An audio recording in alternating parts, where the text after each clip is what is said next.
લગ્ન લખવાથી લઈને વિદાય સુધીની પરંપરાનું પાલન કરાયું. રાજકોટમાં અનોખા લગ્ન, તમામ જવાબદારી મહિલાઓએ સંભાળી. ભાસ્કર ન્યૂઝ રાજકોટ. ઉમિયા માતાજી મંદિર, સિદ્ધસર અને રાજકોટ શહેરની ઉમિયા મહિલા સંગઠન સમિતિ દ્વારા એક નવી પહેલ કરવામાં આવી હતી. રાજકોટમાં લગ્નગીત સ્પર્ધાનું આયોજન કરાયું હતું, જેનો એકમાત્ર હેતુ હતો કે નવી પેઢી જૂના રીતિરિવાજોથી પરિચિત થાય, તેનું પાલન કરે અને તેનું મહત્વ સમજે.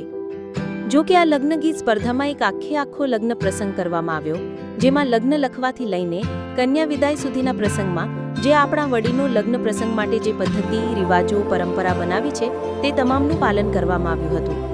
જાનૈયા અને માંડવ્યા બંને પક્ષનું નેતૃત્વ અને સમગ્ર પ્રસંગની ઉજવણી મહિલાઓએ કરી હતી, તેમ સૌરાષ્ટ્ર ઝોનના મહિલા અધ્યક્ષ સરોજબેન મારડિયાએ જણાવ્યું હતું. આ સ્પર્ધામાં 18 વર્ષની યુવતીથી લઈને 70 વર્ષના વૃદ્ધા પણ જોડાયા હતા.